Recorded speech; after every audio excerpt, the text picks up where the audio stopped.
La pollinisation, c'est le processus du transport d'un grain de pollen depuis l'étamine, l'organe mâle, vers les stigmates, l'organe femelle.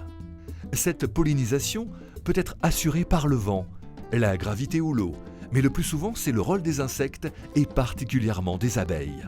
La Pigoua est partenaire pour la mise en place d'un programme qui s'appelle Archipel de Guadeloupe, terre de pollinisateurs.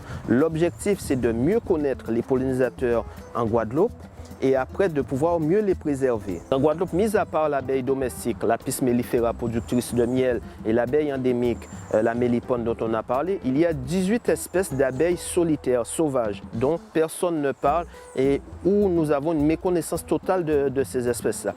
L'objectif, c'est de mettre en place cet observatoire pour pouvoir mieux les connaître et mieux les préserver. Et donc, c'est des abeilles solitaires qui vivent comme ça, mais qui ont un rôle capital pour l'environnement et donc qui vont aller sur les fleurs pour pouvoir butiner. Si nous avons des fruits et des légumes que nous consommons aujourd'hui, mais c'est quand même grâce à ces pollinisateurs dont font partie les abeilles, mais vous avez aussi les chauves-souris, les papillons, les coccinelles, etc., d'insectes pollinisateurs. Et donc aujourd'hui, notre projet, c'est de mieux connaître ces pollinisateurs en Guadeloupe de façon à mieux les préserver.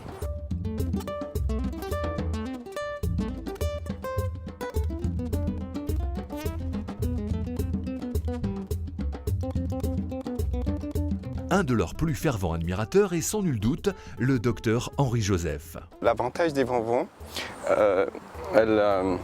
les bourdons, en fait tous les abeilles sauvages, c'est que regardez, l'aile est tout le temps en train de trembler. Et comme l'aile tremble, ça permet de disperser le pollen.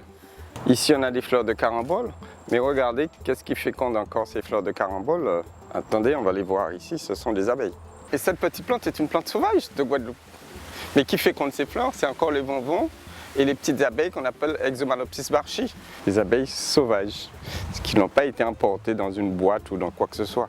Ils ont toujours vécu sur l'île et aujourd'hui, je pense qu'il faut les protéger parce que ce sont ces abeilles-là qui vont assurer donc notre futur. C'est une réalité. Les pollinisateurs sont menacés. Certaines espèces ont même disparu. Les guêpes ont pratiquement disparu chez nous avec la pollution, les voitures, les antennes téléphoniques. Il y a beaucoup de choses qui jouent en défaveur de ces pollinisateurs.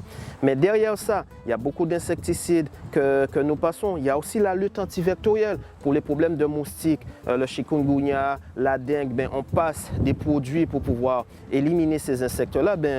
Les pollinisateurs sont le plus souvent des abeilles, des guêpes et donc sont touchés par ces produits-là. Le message que j'aurais à faire passer à la population, c'est de pouvoir préserver ces pollinisateurs.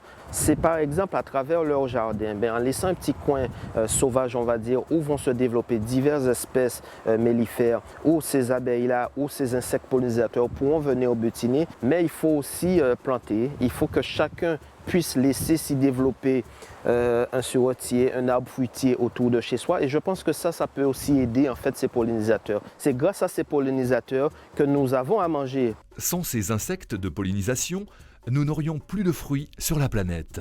On mange des caramboles, mais si cette abeille n'était pas passée, on n'aurait pas eu le fruit. N'oubliez jamais, jamais que le fruit, c'est le résultat de la fécondation d'une fleur. On ne peut pas d'un côté mettre beaucoup d'engrais pour avoir beaucoup de fleurs et d'un autre côté aspirer un pesticide pour tuer l'abeille. Donc vous n'aurez pas de fruits. Donc respectez s'il vous plaît les abeilles. Et c'est ça.